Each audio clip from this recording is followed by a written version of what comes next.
Testing. Many men sing me and million words. Betty bought a bit of butter, but the Betty bought was bitter. So Betty bought a better bit of butter, and the butter was bad. Pale pink, proud peacock, pompously pruned its pretty plumage.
I'm just trying to get Josh on here now.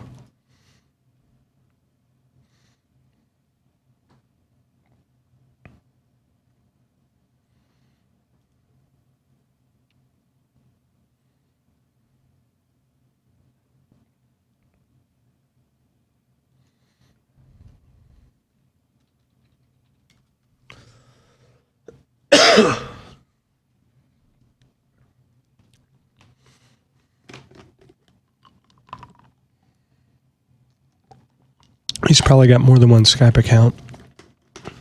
Maybe he's not paying attention to this one.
Close Skype. Open it back up.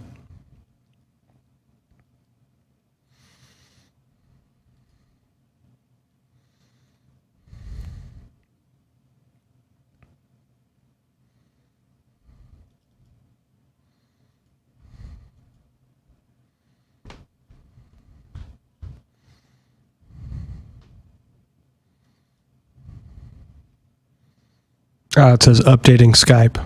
Oh, great. They're improving my Skype experience.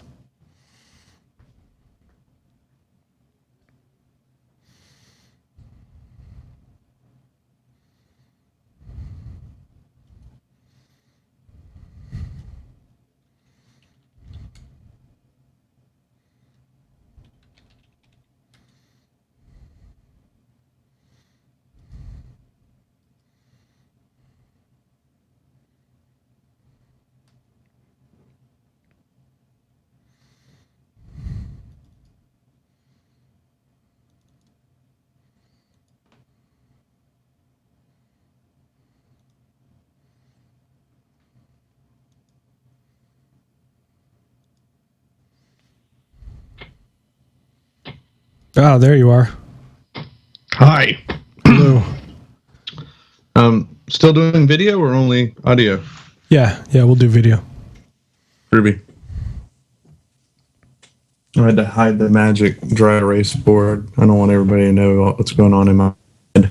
Okay. Nobody needs to be subjected to that. No, it doesn't. It doesn't work well for anyone. Hey, Hal. Howdy. So I read you've got a cough, Jonathan? Yeah. I have pink eye, for the love of God. At 42. Who gets pink eye in their 40s? This is nuts. I got pink eye just like 2 weeks ago. Really? Weird. Yeah. Yeah, I think it was a result of having a sinus infection and probably like sleeping and something like snot related or whatever. I don't know. I have small children too. I could have got it from them for all I know. Yeah, I got some kind of virus and ended up with sore throat and ear infection and stuff, and I think it just played havoc with my whole system. Well, I'm pretty sure that's what happened to me as well. Good times. Yeah. So how's my audio? Is it coming through okay? It is so far. I'm having trouble with your video, but I don't think it has anything to do with you. It's my wife streaming Hulu, I'm sure. No, I'm getting video. I'm just having trouble getting it into my software for some reason. It's not seamless. Work on that. Yeah. I don't think anybody's going to be missing a whole lot if they don't see my bright red complexion. Oh, I'll get it. Make no mistake. Attaboy.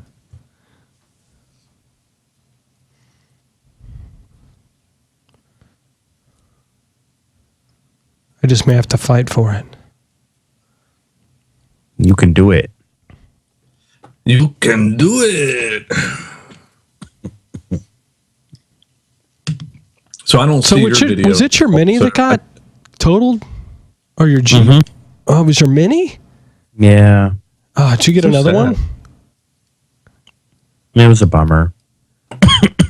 No, I haven't gotten another car yet. Okay. I have the check from the insurance company and just kind of sitting on it. I have not acted. Yeah, car shopping is not my favorite thing to do. I just bought a truck. It's I enjoy almost every minute of it. Really? Oh yeah, I enjoy it because I'm difficult. Yes, you are. I make them work for it a little bit. Like I don't mind the guys making a little bit of money, but I generally have a good feel for what the vehicle's worth, and I have a good feel for, like, before I ever talk to anybody at a dealership, I've already kind of thought through what I'm willing to pay, how much it's going to be, things like that. And so I hate talking to car salesmen. Just like I can't stand it. So here's how you do it. If you do your research of I didn't say I didn't know how to do it. I said I hate it. Yeah. I don't know. I abhor it. But this is how I do it, so I enjoy it. I look them in the eye and I say, "This will be either the easiest or hardest sale you've ever had," and I just make a point to make it more difficult for them than they make it for me, and I derive a certain amount of pleasure in that just because I warned them up front.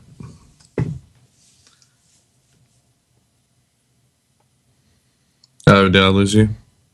No, I'm still here. No, okay. I'm holding my breath so I don't cough. Oh, so both of us are going to be coughing. This ought to be good. Mm-hmm. Well, I just had a small handful of trail mix, and I think I got some peanuts stuck in my teeth, so I'll just do that for the next hour. Hey, Josh, I think there's something wrong with your camera. It's got this red tint all over it. Yeah, no, that is called my face. It is the time of year where I get outside more than I should, and no matter how much sunscreen I use, this is the net result. And I even stayed completely sober for this podcast. Well, we appreciate that. No, I have. It's not a requirement. No, I understand. Just ask Don Jones. Yeah, I typically end up having a glass of bourbon most of the time when I'm on podcasts, but since Solid Fire was like retweeting and made mention of me being on. I'm like, well, I'll behave tonight. Just for one night only.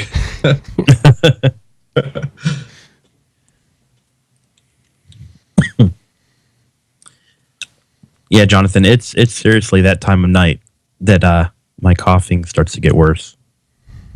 I'm not sure how I'm going to do this. Okay. I've got a mute button, but I may not be able to help much. What if I'm in the middle of something? Right. So I've always wondered, is it awkward if the guest stares directly into the camera? It doesn't bother me. I don't look at you anyway. I'm looking at the chat room. I'm looking at my my gear over here. Yeah, you're not on Slack. What's wrong with you? What's up with that? Oh my God. I just signed up for Slack. Do they have a web client? Yes. They have an everything client. Oh, yes, they actually do. What is it? It's Poshcode Slack. Slack.poshcode.org is the sign up page. Oh. Did you do that yet? I don't know. Yeah, I think I did. It looks like I did. If you did the join Slack where you put in your email address, did you do that at the top? You see? Yeah. Okay. I've done that before. And then if you go at go to, I think it's PowerShell.slack.com maybe. Yeah. PowerShellSlack.com. That's where you can use your email address as a password if you set a password. Oh. I don't think I did a password. No. You leave them blank. That's like you're totally just slapping the keyboard. Like,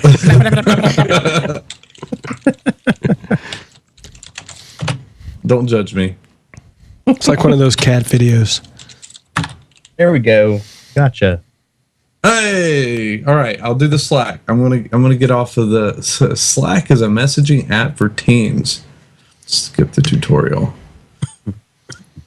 All right. So live podcast. That's the channel. That's our channel. Yeah. Mm-hmm. You did it. Welcome to the second half of the second decade of the 20th century. Not that it's a whole lot different than IRC, but it's the new hotness. Yes, it is. So I'm noticing it's the same information on both. So there's an IRC bridge. Yeah, I guess. Joel set up a bot or something. Mm-hmm. He's cool like Joel that. is so handy. Where would we be without Joel? All right, in the live.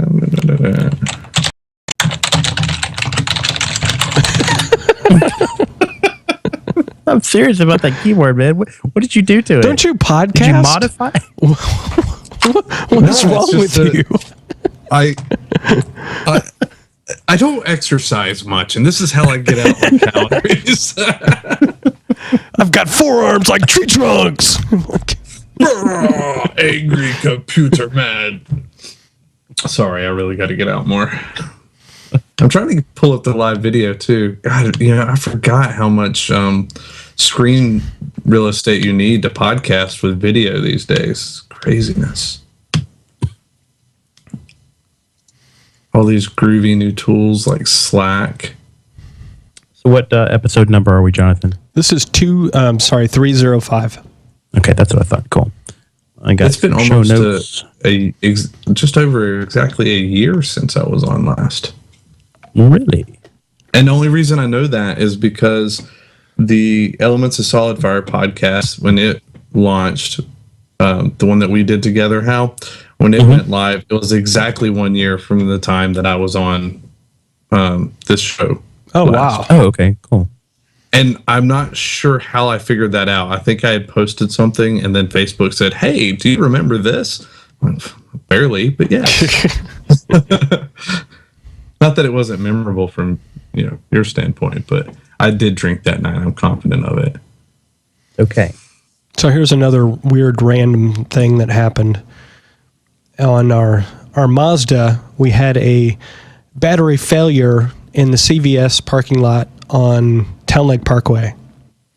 Months later, my Honda has a battery failure in a completely different CVS parking lot. I mean, what are the odds of that happening? It's got to be like, millions to one. Especially probably considering should the number of times we go to replace CVS, batteries. which is not very often. That is odd. I like the way y'all did the website there, Josh. He muted himself or something.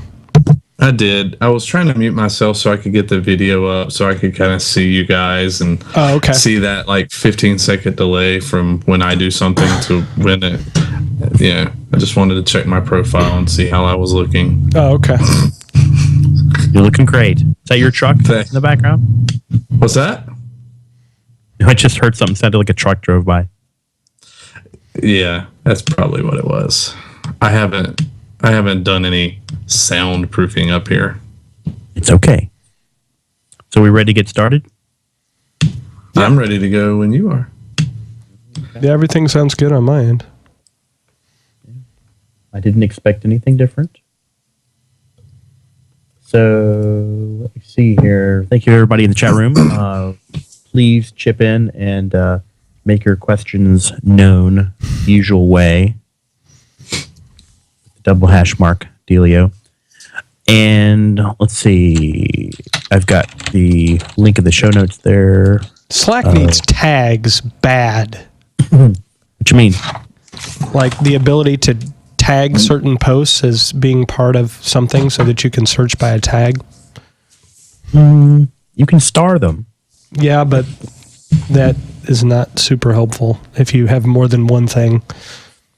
You can. Ooh, that's interesting. You can pin it. I didn't know that. What does that do? Hold on. I gotta. Isn't that what the star does? Nope. I think it does something different. Hold on. I'm gonna pin this one. See what this does. Pin to live podcast. What did that do? Pinned a message. I still don't know what it did. It put a little pin by it. Yeah, but like. Yeah, I don't know what that means. Interesting. If you want it, then you got to put a pin in it. Yeah. Add a reaction to it. See, now we're going to spend all our time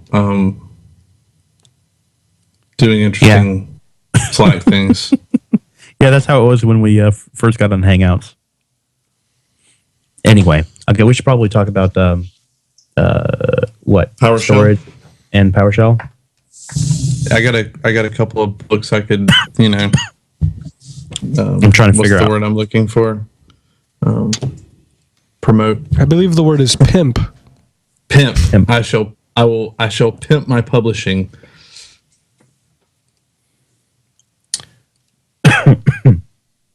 Okay, I'm going to try to get the intro out. I'm thinking about it. Hold on. I'm glad I bought this mute button, Jonathan. Yeah, that's awesome. Oh, goodness. Was that typing quieter? Yes, much. Okay, good. No, you should do it again. I thought it was hilarious. Tonight on the PowerScripting podcast, we are pleased to have with us back again. It's been a year, but Josh Atwell, now with Solid Fire. How are you, Josh? I'm doing very well. How are you? Pretty good. How's it hanging? You've got another child, I think, since you were last on the podcast. It's true. I have added another ginger to the world. This one is of the female persuasion, so we call her 3.0 because she is very, very similar to previous builds, but all new, different behavior, different interaction method. It's just she's different. Yeah, different interfaces. She is awesome. I'm a huge fan of my little girl. That's cool. How old is she now? She just turned 6 months. Yeah, she's 6 months old. Cool. So she's yeah. So good deal, man. So why don't you introduce yourself for people who may not have heard you on the podcast before? Sure. My name is Josh Atwell. I am a cloud architect at SolidFire. My primary focus is on solutions targeted around automation and also VMware technologies. And, I focus there, at the top of the stack around management and operations. So if you ask me about iSCSI protocol, something data path, not yet. But if you want to talk to me about how, you would leverage things like PowerShell, Puppet, vRealize Orchestrator, tools like that for managing solid fire, I'm the guy for that. I've been there for a little over a year, about, I guess, 15 months now, and spent a lot of time, working on various conversations with customers about how they're leveraging our product. And one of the big things that I've worked on over the past year is PowerShell, which I'm really excited about. Losing me? Yeah. So No, you're really good. Good. Okay. I'm really excited because we've gone into our beta phase for our PowerShell module, and we've got customers using it. It's not just me and our team internally, and so yeah, it's kind of exciting. I'm actually writing a lot of PowerShell scripting and functions and stuff now again, which it's kind of been a while. And then I guess I guess the other thing that people might know me from or recognize me from is I contributed to the Mastering vSphere series, both 5.5 and the most recent update 6. And also, I was a contributor on the DevOps for VMware Administrators book. Both are available at your fine book retailer or Amazon. Nice. I didn't know you had done that many. Contributed to 2 books. That's awesome. Yeah, I'm a glutton for punishment. I just decided that must be what it is. Yeah, I'm good. I am good with that. Yeah, I found that I was appreciative that I wasn't doing an entire book. Right, I only did chapters or update. With the DevOps book, I wrote 2 net new chapters. They weren't extremely long, but we could tell us about the book in its entirety. I mean, I'm new to this book. It sounds interesting to me. Sure.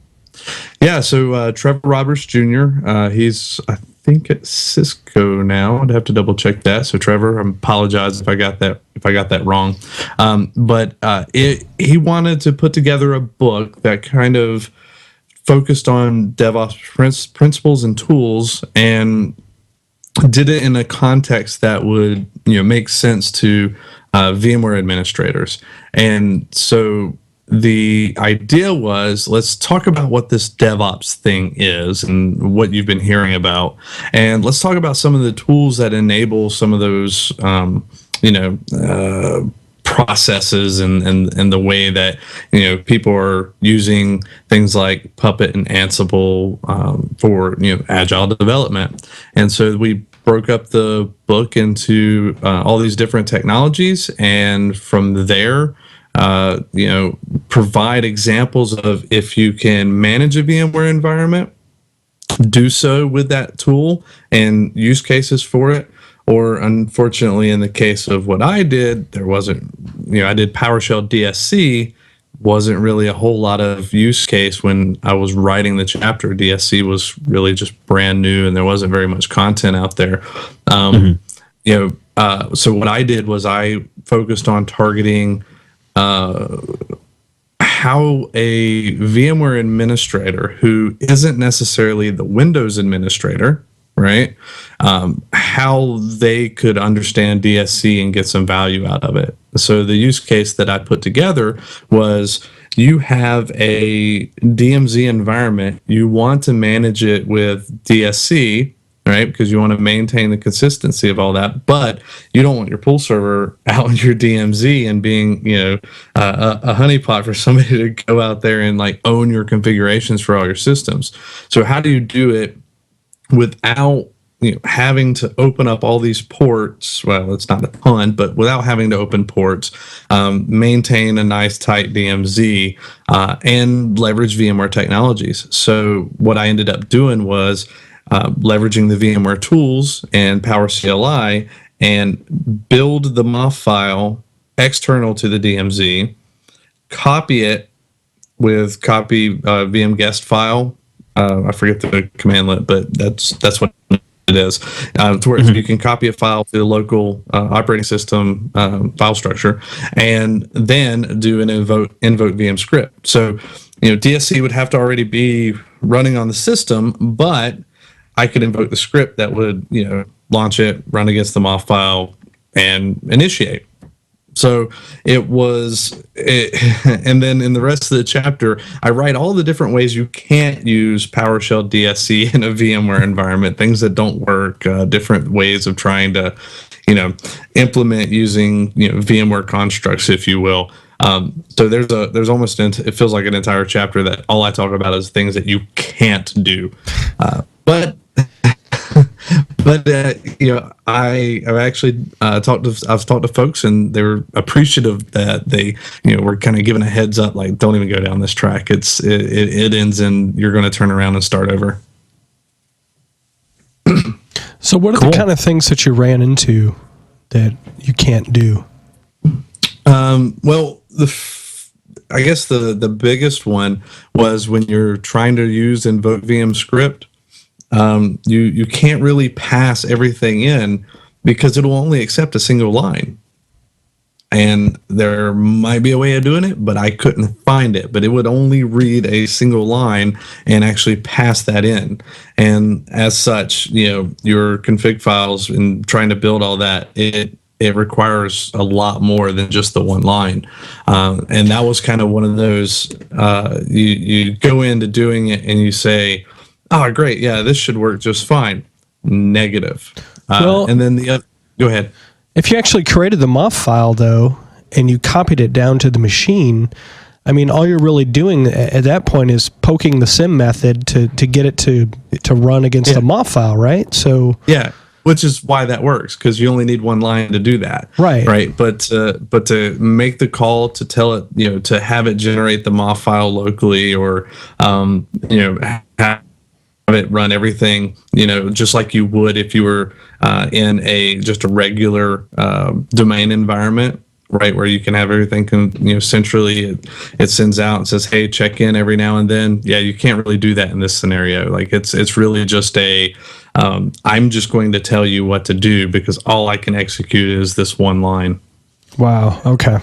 Yeah. So and the other part of it was I didn't want it to be, I wanted to make sure whatever I did was something that was meaningful to a VMware administrator, right? Because in not every environment, the VMware administrator is also the Windows operating system or application administrator, right? There's not always this people that would be leveraging DSC. So I wanted to give a use case that provide value to an organization, right? But without having to own DSC for the Windows system, because they're not doing that. And the first chapter kind of walks through how you set all that stuff up, to be able to create a MOF file and execute it, and using your pool server and all that. That wasn't a big deal, right? Like that gives you everything you need to know and how to do that. So if you're managing the Windows operating systems as well, and you want to use DSC, it gives you just enough to get you going there. And then the second chapter is really about, okay, you're only focused on VMware, and you're trying to enable some value and enable DSC while maintaining a strict environment in this use case. Here's how you can accomplish it. I don't even know that you would want to use DSC in that case. So, funny story. I was at the PowerScripting Summit North America in Charlotte back in April, and I have to admit, and so if they're listening in, this just absolutely made my day. We were sitting at lunch, and the book had just released. It had only been out for a couple of weeks, and I asked the guys at the table I was eating lunch with, how many of you guys use VMware? Okay, most of them raised their hand. I said, so how would you use DSC in your environment, right? And the guy next to me says, well, I was just reading this book, DevOps for VMware Administrators, and the author uses this use case, and he kind of outlines my use case. The guy next to him right? So two guys to the right of me steps up. He goes, well, yeah, we actually did exactly that in our environment because we wanted to accomplish the same thing. So, we're using Invoke VM script and we're copying the MOF files in ahead of time. And I won't lie, I was really excited because it literally took me weeks to come up with that use case that worked for one, and that I thought was meaningful enough to write the chapter on. Right. So to have these guys without really, they didn't know who I was, and have them just kind of validate what I was thinking just absolutely made my day. Because I had stressed over it and was having issues. So it definitely made my day when they were like, oh, yeah, that was a great use case. I'm like, winning. That's outstanding. Yeah, it was good stuff. And then there was the slightly awkward moment where I had to actually tell them that I was the author, and then why I had this big grin on my face. Like, sorry guys, I was just really excited. It was good times though. You're now on mute. Am I? Yeah. No, you're not. I was gonna say, I hope I'm not. I just talked a lot. That would be funny. So we had about 5 minutes of silence there. Those in the chat room, if you're wondering, everyone was on mute. Yeah, sorry about that. You guys know that story, right? Have you heard this story? No. What? Is there a story? Oh yeah, this is a good story. Oh, you don't know the relationship with me and muting? There hasn't been a day that I can think of in the last 3 years that somebody hasn't made a comment to me in person, on Twitter, on Facebook, somewhere relating me to a muting incident. And this all happened when I was hosting the V Brown Bag podcast. I had just started, and we had Ravi Venkat, who's now over at Pure, and he was on doing a storage deep dive, and there was some noise on the line, so I went to mute everybody. Right, that's a typical thing you would do when you're running, a webcast. I inadvertently muted him as well while he was presenting, and I panicked a little bit because I'm like, I don't know what happened. He just disappeared. And I'm like looking around and I'm like, wow, when it says mute all, like it even includes the moderators. Like, this is not good. So it took me about 3 minutes to figure out what had happened. I unmuted him. I unmuted him. Like, he's still rolling. And I had to interrupt him, and I'm like, Ravi, I am really sorry, but I need you to back up a little bit. Oh, sure, no problem. How far? 3 slides. So ever since then, I have kind of been tagged as a muter. So it's kind of funny that kind of has run full circle. But yeah, it's been over 3 years now, and I still catch hell for that. It's okay, Josh. Oh, I've accepted it long ago.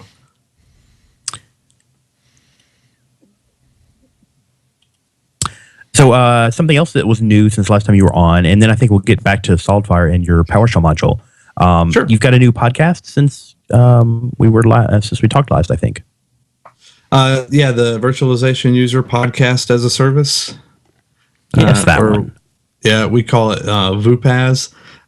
Yeah, that is a joint effort with myself, GS Kalsa, and Chris Wall. It's kind of trailed off over the last, I guess this whole year, because we've all been incredibly busy, but we're hoping to pick it back up.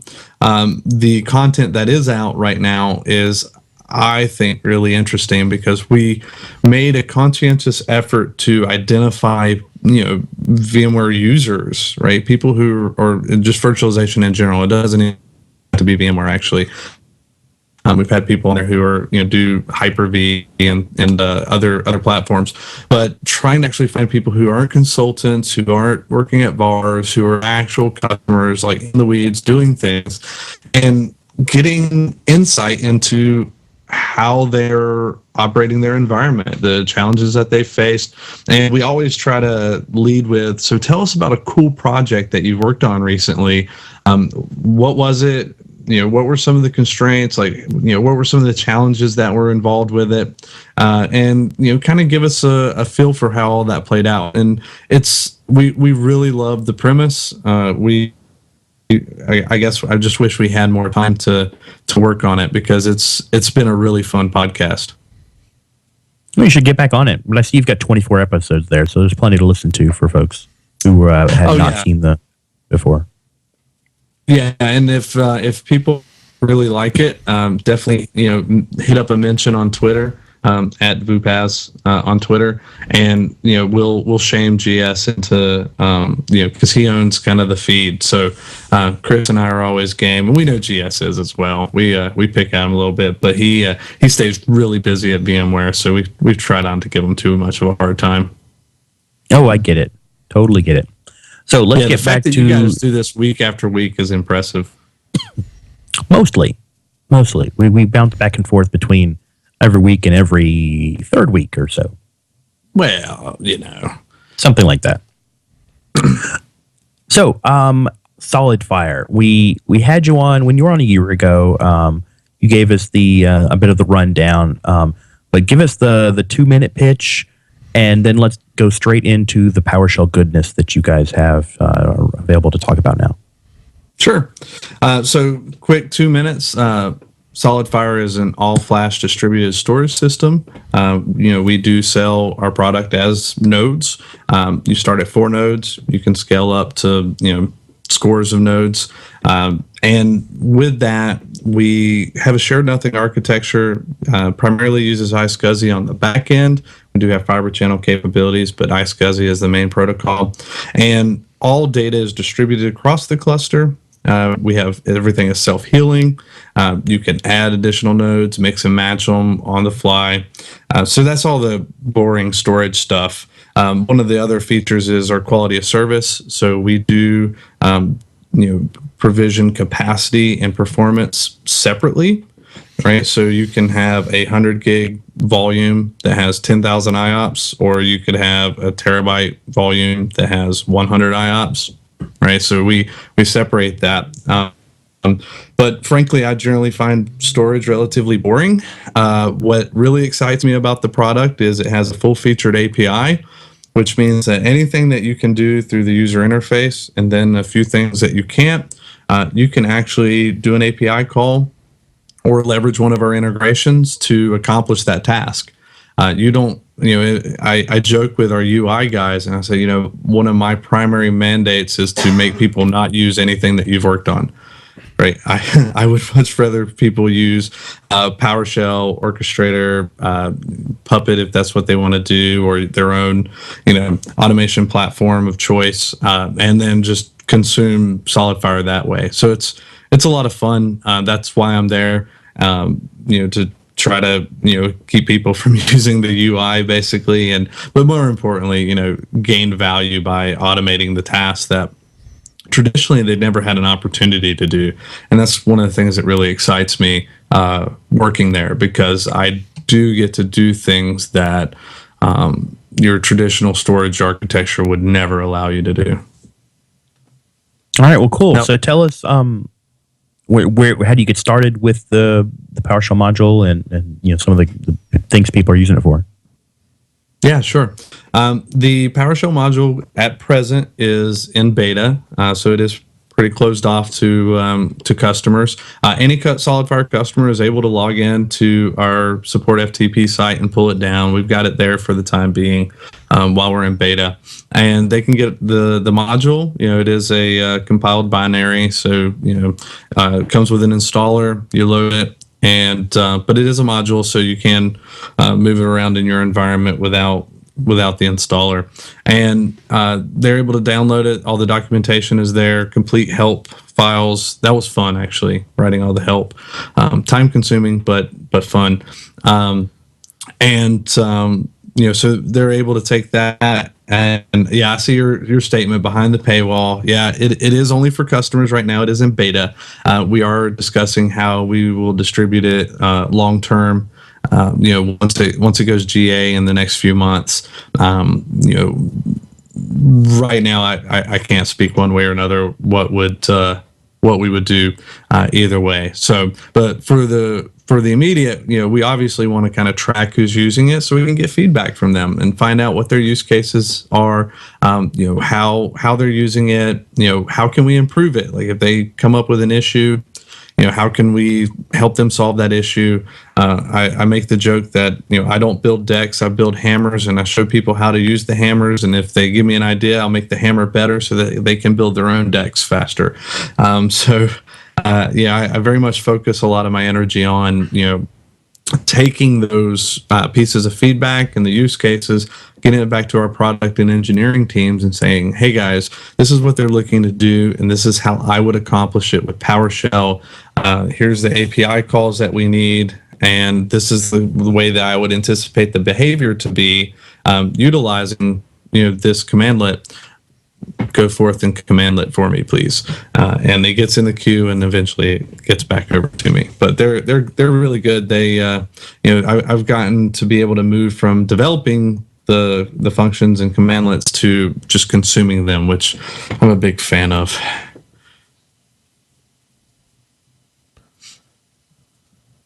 So going to some of the use cases, and some of the things that we have.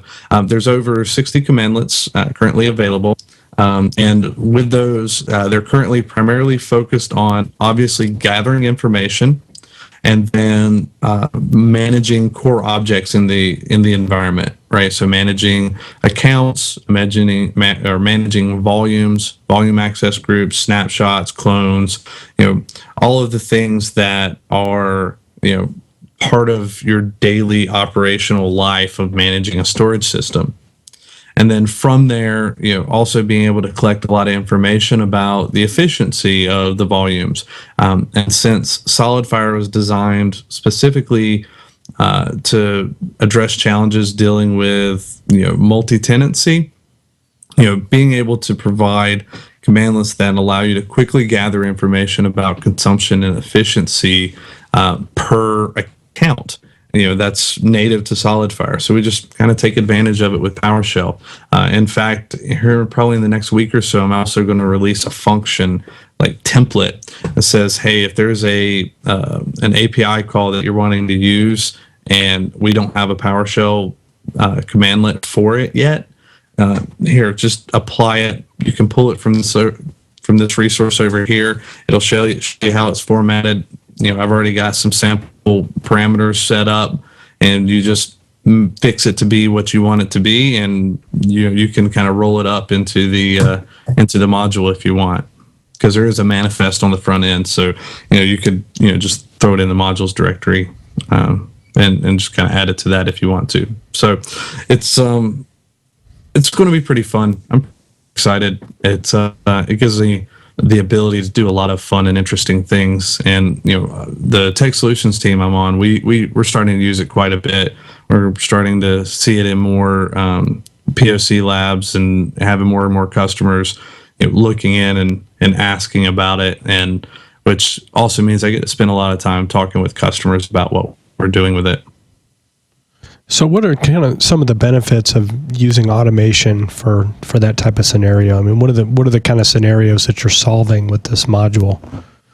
Sure.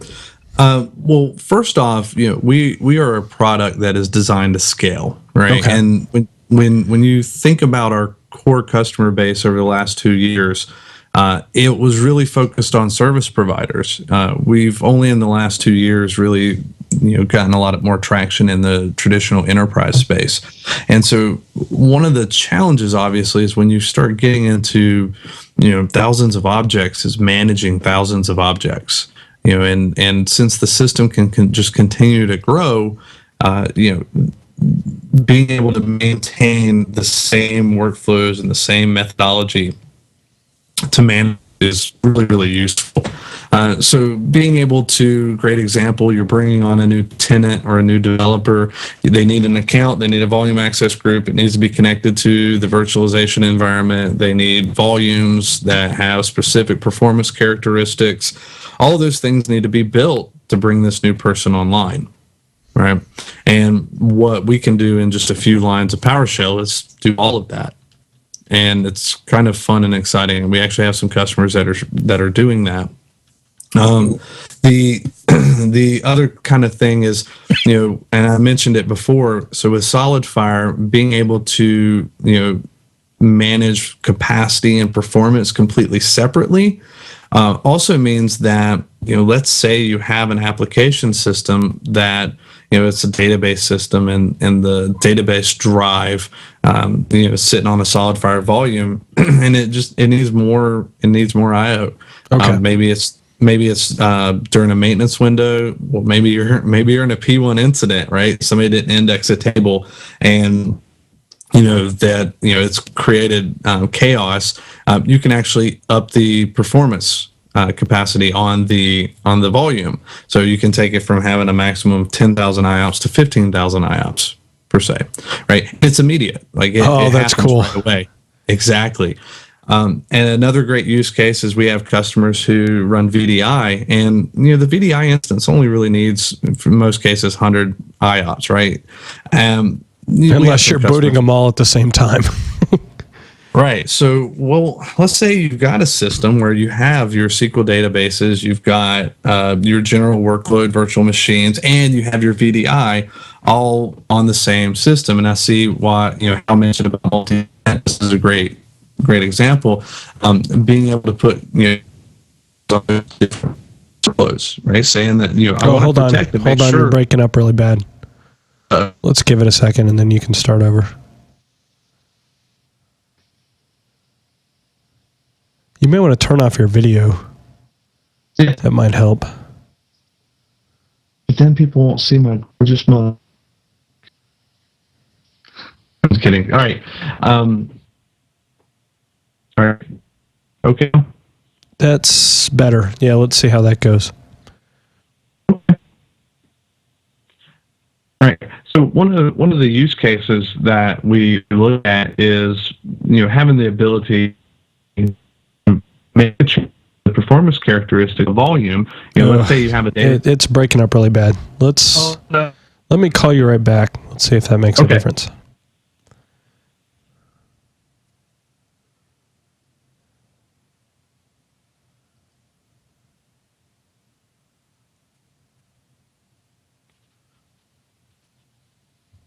Hi. Okay. How's that? It still sounds a little bandwidthy. That's no bueno.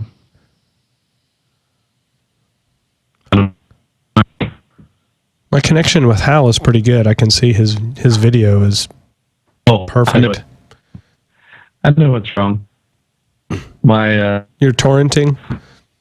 Are you updating? My time machine on my back up the system. You're doing a network backup right now? Well, it started one. I just looked up and saw that so I didn't plan to, but that's what it was doing. So nice. Lost you again. Can you hear me, Jonathan? Yeah, I can hear you fine. Okay. And you're not able to hear me? Oh, we can hear you. It's kind of intermittent and bandwidthy, but the last thing you said sounded good. Oh, okay, good. Are you running any Windows 10 systems at your house? Because they dropped a new build. Yeah, I'm not doing. I'm not trying to see if my Fusion VM is doing something or something like that. That boy to sleep. All right. I think it's more of a network problem is what it sounds like. It sounds like, maybe there's too much activity on your network. Getting something to the office or something. I don't know. that better now? Yeah. Okay, good. Let me see if something's running a lot of bandwidth here. Skype is. That's it.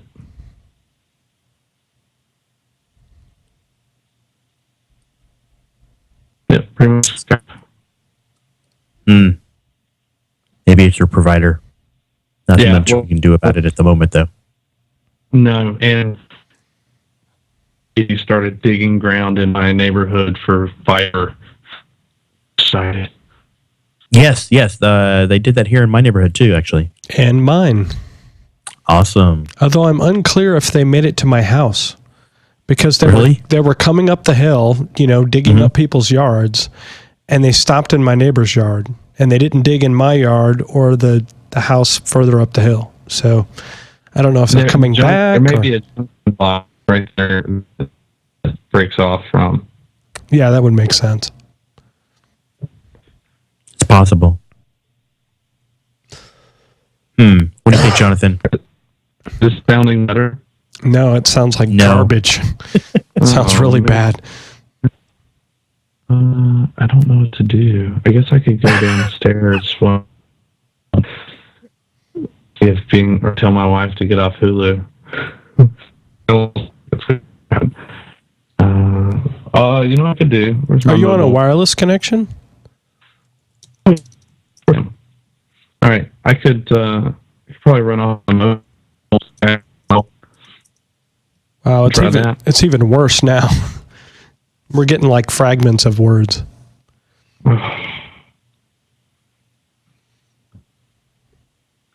I don't even know what to tell you. I have no idea. All right, hold on. Idea. Got an idea. There. Is that better? Yeah, so far it is. Okay, well, let's go with this, and if not, I'm going to turn my LT. Just use that. What was? I missed what you were going to try. Yeah, I didn't hear that either. All right, I'm going to just try it. Okay.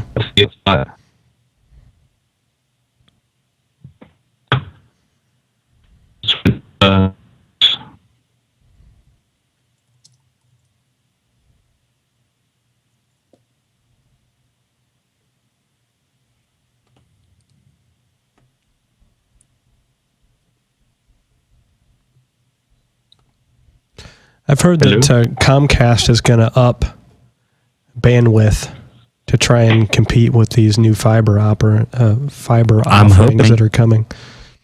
Yeah. All right. Do you guys hear me okay now? Whoa, yeah, that's way better so far. So now I'm on my LTE hotspot. So funny. I'm not competing with anybody right now. Yeah, that's much better. Thank you. No problem. Sorry about that. Yeah, I didn't even consider that would be a problem. Yeah, Time Warner is about to bump ours from 30 meg to 60 meg in like a month. But my guess is I'll be on AT&T by then. I think it was your upstream that was getting killed because it was getting fragmented going out, I think. I don't know. But either way, I think we're good then. So awesome. I don't remember what we were talking about to you. I do. Okay, go. We're talking about use cases. Oh, okay. Yep. Ready? Yes, we are ready. Cool. So yeah, that's a great question, John. There's a lot of different use cases, specifically to what SolidFire does. Now, the fact that we are separating capacity and performance. You could have a 1 terabyte volume that only has 100 IOPS versus a 1 terabyte or a 100 gig volume that has 10,000 IOPS. So how do you limit the IOPS on flash storage? How does that work? Is that like secret sauce or? Yeah, there's that gets into data path stuff that I don't get involved with. There's some limiting something here and there. I'm not even going to pretend to describe it because I don't know. Maybe they just skim off 1 out of like every 20 bytes, Yeah, like shaving off the bytes. Yeah, there's some kind of I believe it's some type of latency injection that just kind of slows things down for the workloads that are trying to consume more than they're supposed to, in order to protect other workloads.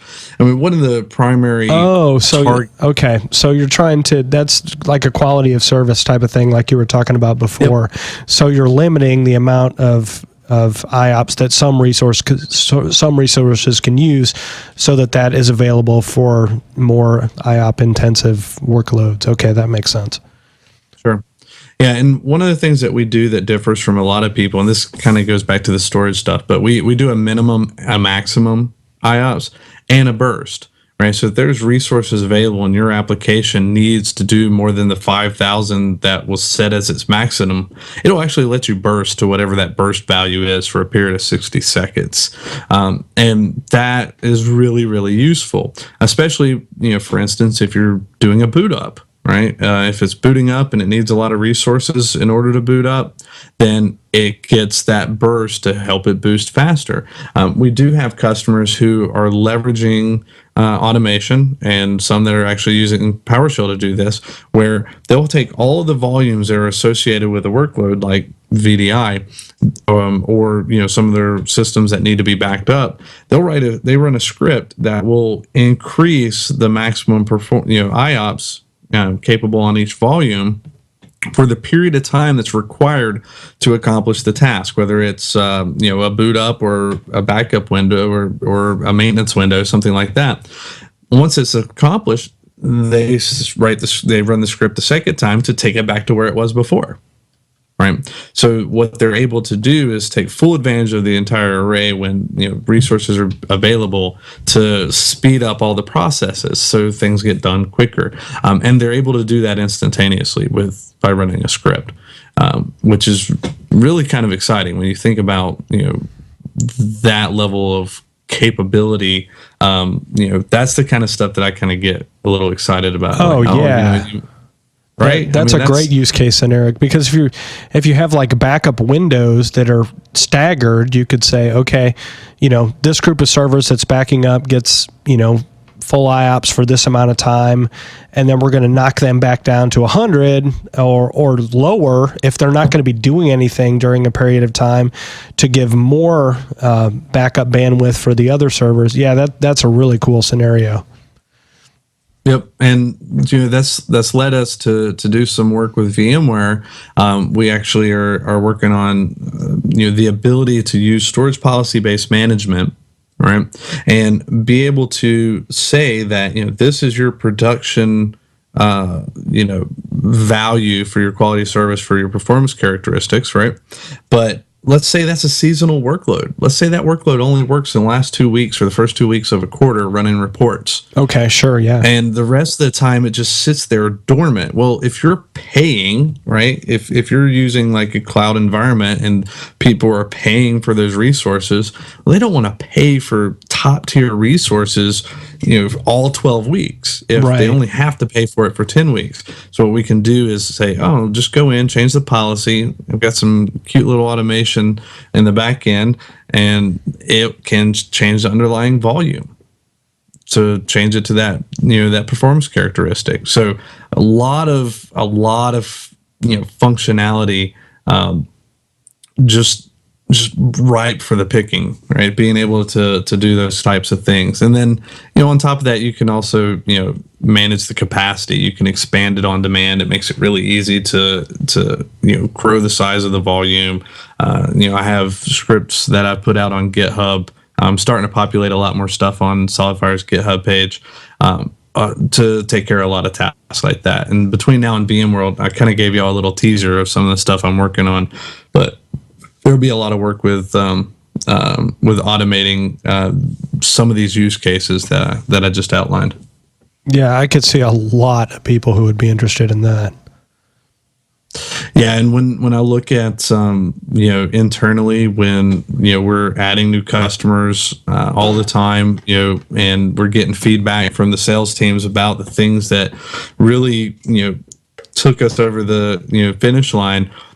With few exceptions, the organizations that are like getting in with SolidFire are the ones that are really looking to take advantage of our extensibility and our automation capabilities, which makes my job really fun and exciting. Oh, yeah. But it also kind of puts a lot of focused questions on me, like, so when are we going to have a module for Puppet? Right. That is an excellent question. Or like, hey, do you guys do Chef? That is an excellent question. Let me talk to you about our path for these other integrations that we haven't tackled yet. We may have done some work, we may have done no work. I won't say either way because I'd have to actually look at what we've done so far. But but there's a methodology towards everything that I'm tackling, to make sure that we're taking advantage of the capabilities that the system presents from an automation standpoint and from improving an operations standpoint, and then B, just making people really, really happy to have this storage in their environment, and then looking and be like, why can't my other storage do this? Like, if my other storage could do this, that would be awesome. You know what? I'll just get more SolidFire. And that makes, the sales organization really, really happy. And I guess everybody in the company for that matter, because we are a startup. So growth is obviously valuable. Speaking of GitHub, you've got, looks like some sample scripts out here on GitHub/SolidFire/PowerShell. Yep, that's correct. Yeah, and that stuff's in the process of getting built. I've just put a few examples out. Some of the early stuff that I had worked on when I had first started, working on a PowerShell module, and at SolidFire. I've got a ton of other stuff that I'm actually in the process of sanitizing and making, consumable and functions. I'm actually building a separate module that'll kind of be a VMware specific add-on module that's going to have some really, I think, some exciting functionality. That kind of ties into what I was talking about earlier. Just trying to make it really, really simple for people to manage a SolidFire system in their environment.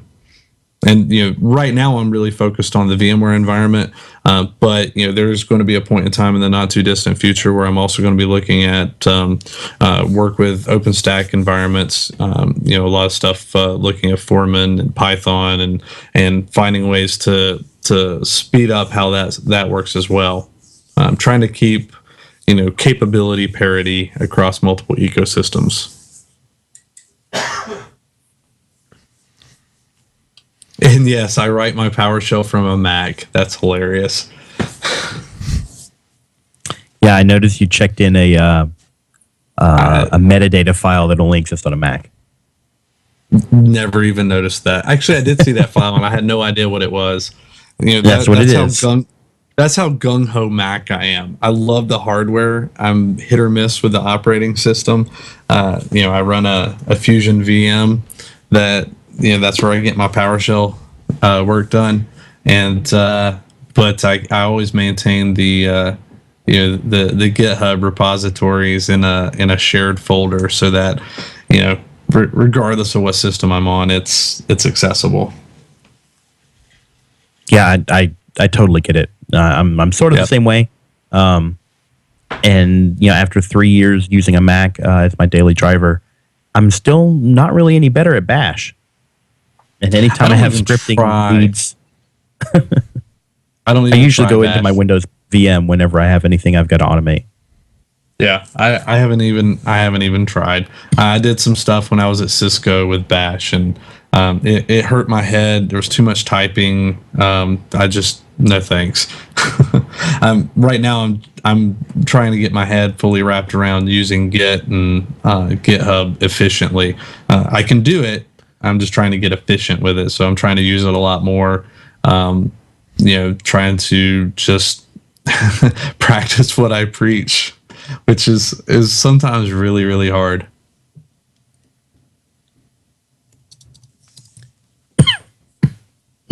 I'm sorry, I'm trying to not cough into the microphone here. No, that's fine. So Hal, you had posted a question in the chat about why is multi-tenant so important. I don't know if that got addressed or it got broken up, but primarily it's for protection of workloads, being able to allow people to be able to ensure that if they're running multiple tenants or multiple organizations, multiple business units, all in the same storage system. I mean, it's Flash, right? And so price per gig is still a premium in the industry. That's going down, but people want to be able to protect those resources and ensure that nobody's going to be a noisy neighbor and disrupting somebody else's investment. So by using tenancy, being able to put those guardrails up. And then, of course, while all of that's neat from a storage perspective, being able to do that automatically is really kind of fun. In fact, there's been several situations that have come up where a customer has had a use case, and there's an opportunity to simply write a workflow or a script to accomplish it without it having to be like some integrated feature within the system. And the reason being is all of the capabilities are already right there. So, while at some point I'm sure those things will become part of the product itself, until then, well, here's a really interesting workaround. Very good. So when the PowerShell module is out of beta, where would we expect that to live? Will it be posted on GitHub and I guess also on your website? Yeah, it's initially, I believe it's still going to be on our FTP site to start with. There is a desire to put it on GitHub and make it more broadly available. One of the challenges with just throwing it out there is, it's not really useful to someone who doesn't have a SolidFire system, except for to load it and see what we've done, which I'm perfectly fine with. That's the only downside to like just throwing it out on GitHub and making it available to everybody. It's not terribly useful to people who don't have a SolidFire system. Yeah, sort of makes sense. We'll look forward to that becoming available. And anywhere else you want to send people before we let you go? vtestdirect.com is my blog. I will be posting a ton of information over the next 8 weeks.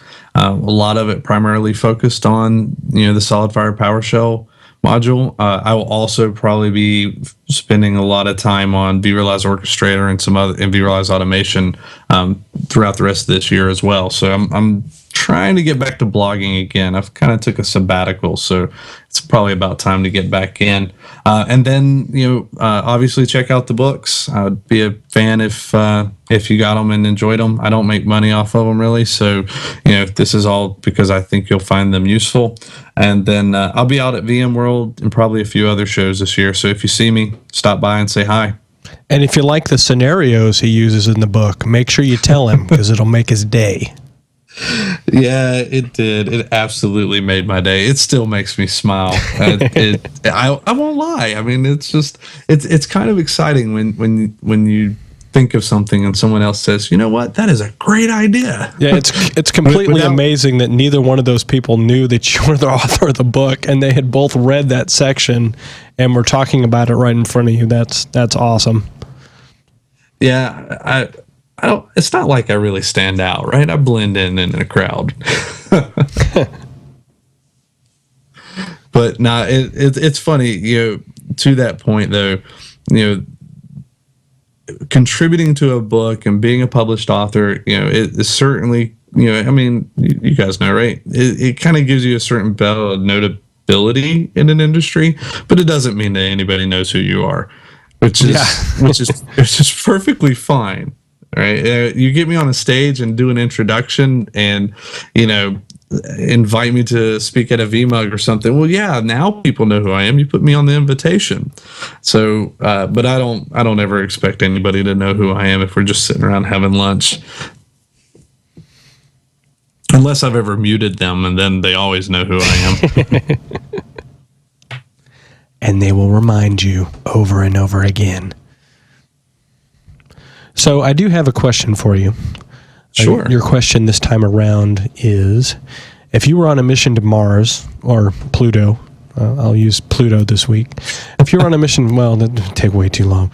But if you were on a mission to Mars and you could only take one personal item of technology related, what would you bring with you for that journey? Is the internet accessible? Yeah, but as you get closer to the Mars, the lag's pretty bad. Yeah, that's okay. That's okay. I think I'd have to take my iPad. Okay. I really love my iPad, and when I think about what I could use it for, I could use it for light when it's dark. I have pictures of my family, movies, books, games. Yeah, I think the most valuable thing there I'd have is would be my iPad. That's a very popular answer. Well, it serves so many good purposes, and and the charging cable that comes with it. You know how genies can be very specific. I want to make sure I have a charging cable too. That was a great iPad for the first 8 hours. Right, that's right. Yeah, most people don't think about Food Replicator. I think we do think about it. Yeah. So, all right, I got to say, one would assume that somebody packed the food. Yeah. Well, if you haven't already, I totally want to recommend a book, The Martian by Andy Weir. We're both big fans. Yeah. Mm-hmm. I got to tell you, if you like reading, read the book. If you really love a good story, get the audio book. Oh, the audio is awesome. I read the book and I've listened to the audio probably twice just because it's so well done. Yeah, it is just fantastic. And I got to tell you, I am so excited about the movie coming out this November. Too. It is going to be fantastic. I hope it's fantastic. I really hope it's fantastic. I'm afraid, though. I don't know. I mean, M. Night Shyamalan isn't like nowhere near this thing, right? No, he's not. It's Ridley Scott. Okay, thank God. Ridley Scott. Okay, it's Ridley Scott. I mean, yeah, it could be epic. It could be. And in the trailer, I don't know what your rating is, so I'll PG it. I'm going to science the crap out of it. Like that is awesome. I mean, that's just. I think Matt Damon's going to pull it off. And if y'all haven't listened to it yet, the Cloudcast podcast episode 193, Aaron Delp, he gets to interview Andy Weir. Oh, okay. Like in person. He was keynoting or giving a speech at a conference that at a tech conference, and it was it's a pretty cool interview. Yeah, I've heard Leo Laporte interview him on Triangulation or one of his shows. Mm-hmm. But yeah, it was interesting.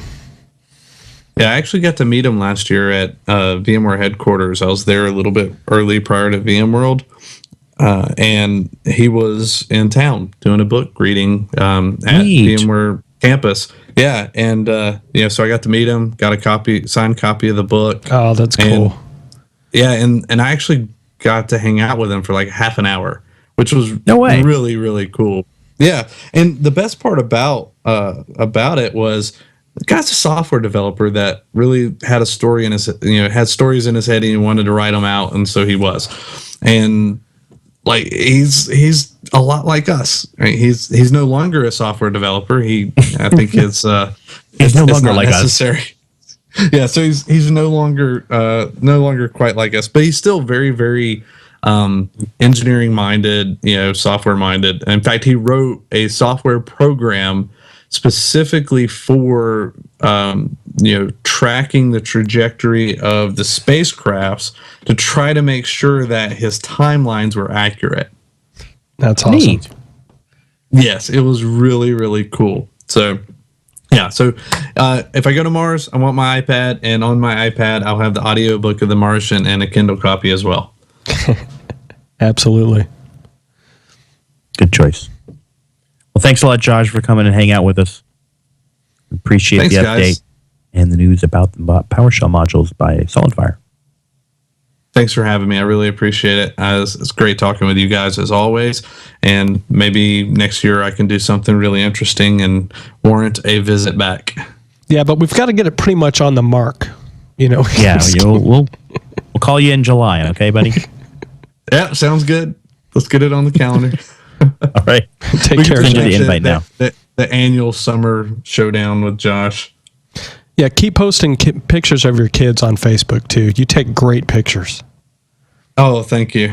I'm a big fan of the kids. The one we had today was pretty epic with my son essentially emulating me, pushing a stroller, carrying a baby in With the a Star carrier. Wars t-shirt Yes, on. yeah. Yeah, Star Wars t-shirt and And a the Home Depot apron. Yeah, tool bag apron. Yeah. Right on. I was like, man, this is very much my child. All right, it's been fun, Josh. Awesome, Take guys. care. Thanks a lot. Yeah, I Bye-bye. think Hal and I need to go cough. Yep. All right. Good night, everybody. All right.